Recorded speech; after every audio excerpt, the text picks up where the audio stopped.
À présent, l'invité dans ce journal, nous recevons Ibrahima Diop. Il est maire de la commune de Karang. Nous parlerons des projets, partenariats et cette nouvelle dynamique impulsée dans sa municipalité.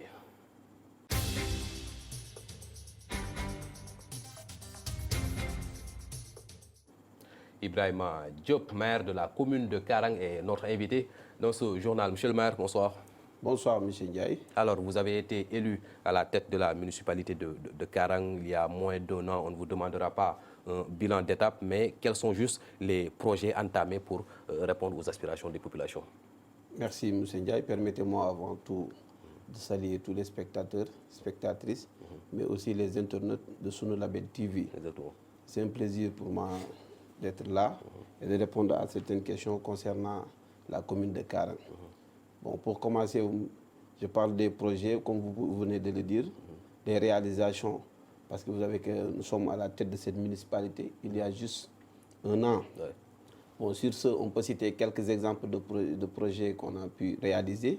Ne serait-ce que récemment, il y a 1 mois de cela, on vient de réceptionner 500 tables bancs pour éradiquer cette manque qui touchait toutes les écoles de la commune de Karang Posso. Par ailleurs, nous sommes dans la construction du stade municipal de Karang Posso, dont le mur de clôture vient d'être réceptionné juste avant-hier.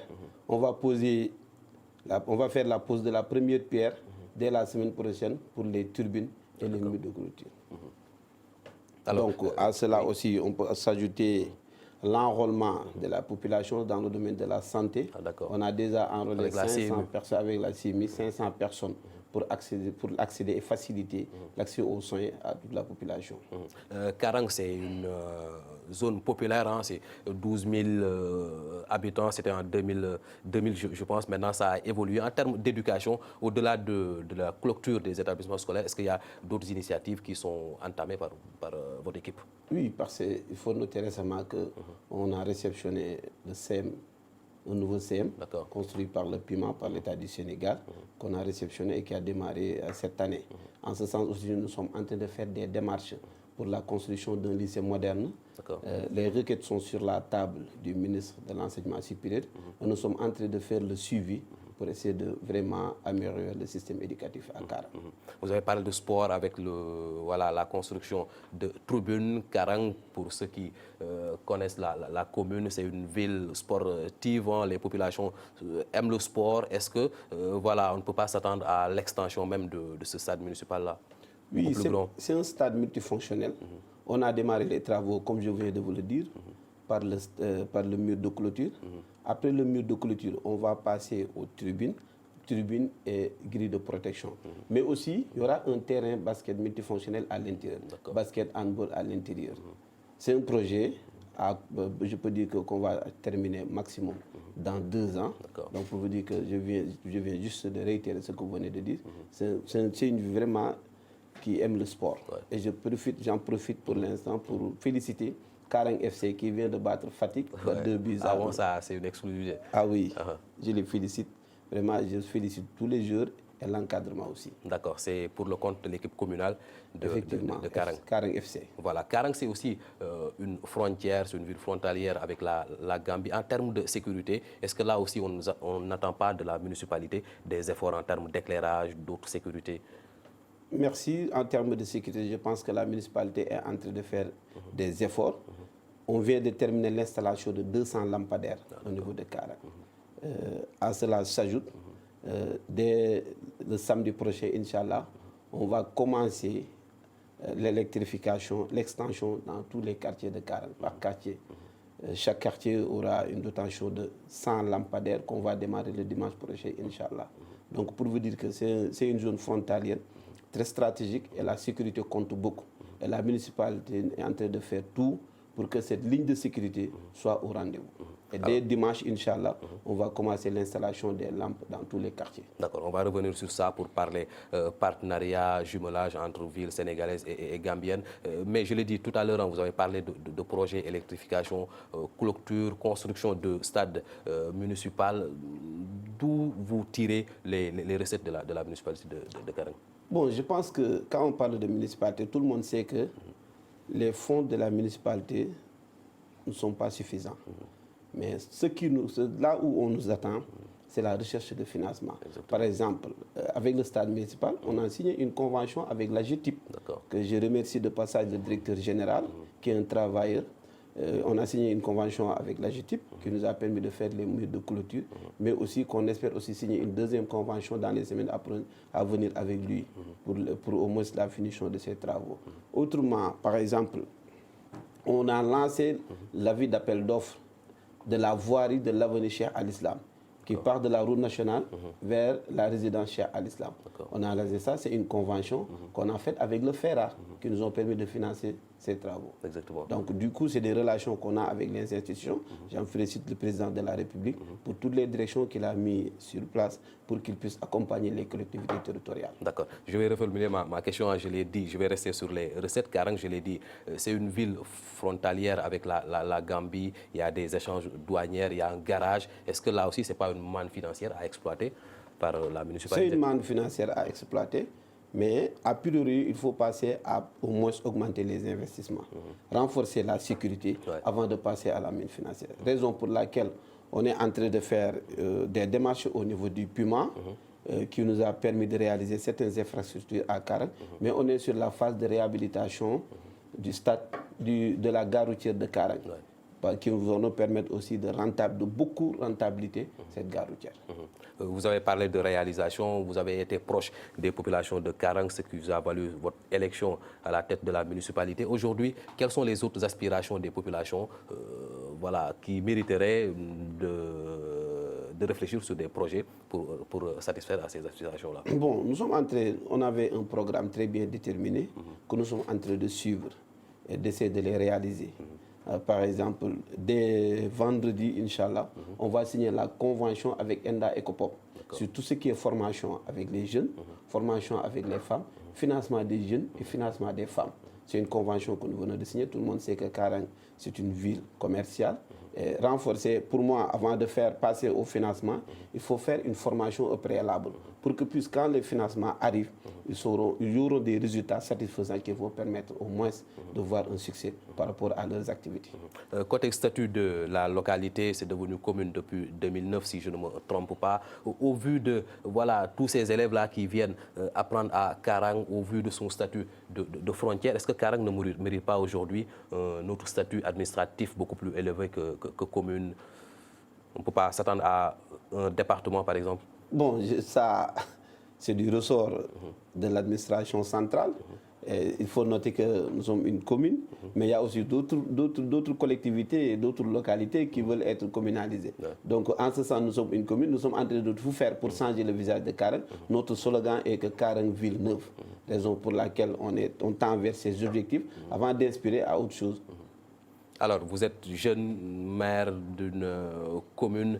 Qu'est-ce qui a valu cette élection-là, si l'on considère les autres tendances politiques et sensibilités qui existent bel et bien à Karang? Au fait, il n'y a pas de secret pour être maire. Pour être maire, il faut être proche de la population, vraiment être social, mais aussi inspiré à des projets qu'on va mettre sur la table, parce que le bon sens est la chose la mieux partagée.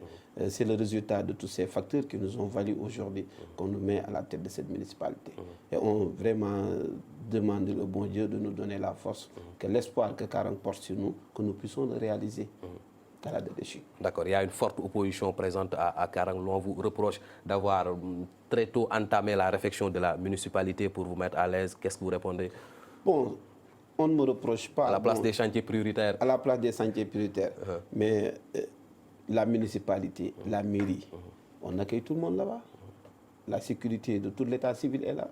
Si on trouve la mairie dans une situation un peu délabrée, force est de reconnaître, à mon point de vue, de passer à la réhabilitation. Et cette réhabilitation, il faut noter que la population, la commune de Karang n'a participé qu'un tiers. Toutes les autres réalisations, les fonds captés ont été captés sur la base d'un partenariat et d'une coopération. Donc, je félicite de passage tous les partenaires qui ont participé à la réalisation de ce joyau. Aujourd'hui, toute la population applaudit parce que nous avons des salles de réunion climatisées, on a l'accès, l'électricité, tout est OK. Voilà, on va parler partenariat. Vous êtes un maire qui a beaucoup voyagé à travers le monde. Vous pouvez revenir sur ces conventions-là de collaboration avec du pays étranger? Oui, je salue mes partenaires aux États-Unis, PIMD, qui nous ont permis aujourd'hui de dégager un financement pour au moins l'équipement de la radio municipale, les travaux de la radio municipale. La pose de la première pierre est prévue le 3 mars, Inch'Allah. Donc, on remercie vraiment tous nos partenaires qui sont en train d'œuvrer pour au moins l'avancée de Karang. Donc ces voyages sont utiles par rapport aux critiques qui sont souvent soulevées par l'opposition, la classe politique de Karang. Ouais, mais notez que tous ces voyages que nous sommes en train d'effectuer, c'est sur fonds propres. On est là sur fonds propres pour aller chercher des partenaires, aller chercher des investisseurs qu'on va amener à Karang pour rendre Karang une ville neuve. On va continuer de parler politique lors de votre élection à la tête de la municipalité. L'APR, où votre formation politique avait eu un bon score, ça semble avoir chuté lors des dernières élections. Qu'est-ce qui a changé entre-temps? Bon, je ne peux pas dire de changement. On peut qualifier ça une forte coalition de l'opposition qui s'est réunie et qui n'ont pas transmis les choses telles qu'elles sont. C'était une bonne guerre. Je les souhaite vraiment toutes mes félicitations. Je les avais gagnés durant les élections municipales. C'est fair play. Ils ont gagné les législatives. Je ne vais pas rester là à faire des critiques par rapport à leur victoire. Je les félicite de passage parce que ce sont mes frères qui sont là-bas. Effectivement. Karang, une grande ville dont vous êtes le maire, politiquement, elle occupe quelle place dans le département de Foundiougne? Bon, qui connaît Karang? Vous venez de dire que Karang avait 12 000 habitants. Présentement, nous sommes à plus de 22 000 habitants. Waouh, ça a quasiment doublé. Ça a quasiment doublé. Ça s'explique par sa position géographique. Bon, nous faisons partie du bastion électoral du département de Foundiougne. Karang est une ville respectée, à coup sûr. La tendance actuellement, c'est du côté du pouvoir de l'opposition politiquement? Non. Vu les réalisations que je viens de vous citer, on verra d'ici 2024 voilà. Avec le Benno Bokk Yakaar. Effectivement, on verra. Vous l'avez rappelé tout à l'heure, votre élection date de moins d'1 an. Logiquement, en politique, après avoir conquis les populations à sa cause, gagné une élection, ça devrait impacter sur la situation professionnelle du maire élu. À quand la nomination d'Ibrahima Diop? Bon, une nomination n'est pas une fin en soi. C'est du ressort du président de la République. Je suis présentement directeur administratif et financier du Grand Théâtre. C'est le président qui nomme à tous les postes civils et militaires. C'est sans que je suis utile à un poste, il n'hésitera pas à nous nommer là-bas. Mais nous, on n'attend pas un poste de nomination pour travailler pour Karang. On est sur la logique. Mais est-ce que la situation ne s'impose pas? Je l'ai dit, Karang, souvent dans le Nyombato, on dit que c'est les États-Unis du Saloum. Au moment où Foundiougne a des postes de directeurs bien connus, des directeurs nationaux, des postes de députés, entre autres, est-ce que voilà, cette nomination-là ne vous revient pas de droit? Là, je lance un appel solennel au président de la République pour dire que valoriser au moins les fils. Le département de Foundiougne fait partie de ces greniers politiques. Donc, je lui rappelle juste les promesses que nous avons tenues à Fatick, qu'il va corriger cette injustice. Vraiment, le département de Foundiougne mérite plus de considération au niveau de l'administration centrale. Et je rappelle ça au président de la République. Et je sais qu'il ne l'a pas oublié. Mais vraiment, le département de Foundiougne attend la promotion de ces jeunes. Exactement, c'est un message à l'endroit du chef de l'État, Macky Sall. Vous sortez d'une réunion de l'association des jeunes maires du Sénégal, de la mouvance, bien sûr. Vous avez décidé de porter la caution du président Macky Sall pour les élections de 2024. Est-ce à dire que vous validez la candidature de Macky Sall? Mais affirmatif. Je salue tous mes collègues. Même avec toute la polémique née de cette troisième candidature? Ce sont les greniers vides qui font beaucoup de bruit. Ah bon? Tout le monde sait que tout ce que le président a réalisé dans ce pays. Mais interrogeons l'histoire. Il y a l'opposition que je peux citer, Barthélémy Diaz, qui avait validé la candidature du président de la République avant même que les gens se lèvent pour valider cette candidature. Aujourd'hui, le réseau des jeunes maires, qui compte plus de 150 maires, s'engage à verser la caution du président de la République, mais aussi de sillonner toutes les régions du Sénégal pour porter sa candidature. Et Inch'Allah, il va faire son deuxième quinquennat. Deuxième quinquennat à la place d'un troisième mandat ou d'une troisième candidature? C'est un deuxième quinquennat. Parce qu'il a fait 5 ans, avec toutes les réalisations et les projets en cours. vraiment, on ne va pas laisser ce pays entre les mains vraiment d'une personne qui est en cours de procès. Voilà, ça, c'est les populations sénégalaises qui vont décider. On va rester sur le cadre là, l'association des jeunes maires de la mouvance. On connaît l'AMS. Voilà, est-ce que ce n'est pas un cadre politique de trop? Le réseau des jeunes maires de la mouvance présidentielle est purement politique. D'accord. Est purement politique. On n'a rien contre l'association des maires du Sénégal qui regroupe tous les maires, mais le réseau est un cadre purement politique qui porte la candidature du président de la République, qui va sillonner tout le pays et qui vont verser la caution du président de la République pour sa candidature en 2024. En 2024, quel sera le programme, le contenu de ce cadre politique-là? Mais nul n'en ignore tous les projets que le président a entamés. Le terre, BRT, partout les sentiers, bitumage de toutes les routes. Ça, c'est des projets qui vont continuer son cours d'exécution. Vous venez dans la région de Fatick, département de Foundiougne. On a le pont Nelson Mandela. Il y a des projets en cours qui sont en train d'être réalisés. La route Fatick-Foundiougne, Foundiougne-Passy, Passy-Karang, tous ces projets sont en cours. Donc ça sera qu'une continuité pour le président de la République et son gouvernement. Voilà, on va revenir sur Karang Ibrahima Diop, qui a été un maire populaire, proche des populations. À la suite de votre élection, il y en a qui disent que vous êtes devenu subitement injoignable. Vous répondez, c'est l'emploi du temps ou... Moi, je passe tous les week-ends à Karang. Chaque vendredi, je suis à Karang, le vendredi, samedi, dimanche. Monsieur Ndiaye, on nous a élus à Karang pour qu'on puisse amener des partenaires, faire des investissements et faire des réalisations. Tout le monde sait que le budget d'une municipalité n'est pas suffisant. Donc du coup, on doit chercher des partenaires. Aller au niveau de l'agence de développement municipal, chercher des partenariats pour la construction des 8 salles de classe qu'on va démarrer d'ici peu. Aller à l'AGETIP pour la construction du stade moderne de Karang multifonctionnel. Essayer de chercher au niveau du ministère de l'enseignement, de l'éducation nationale et de l'enseignement supérieur des équipements pour les écoles.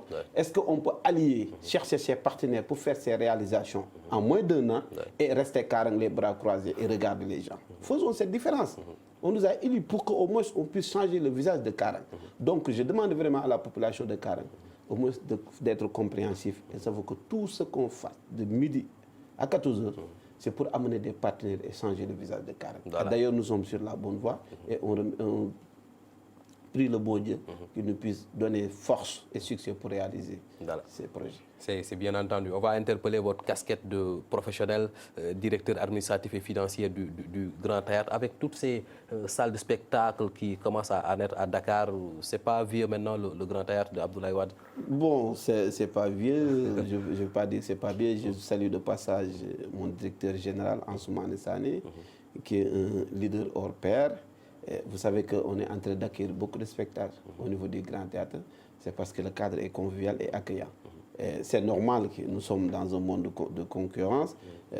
S'il y a beaucoup de fêtes, s'il y a beaucoup de salles de fêtes, c'est parce que les choses avancent. Est-ce que aussi c'est pas parce que les autres ont mieux communiqué que le Grand Théâtre, avec le succès qu'a connu le Grand Théâtre à autant?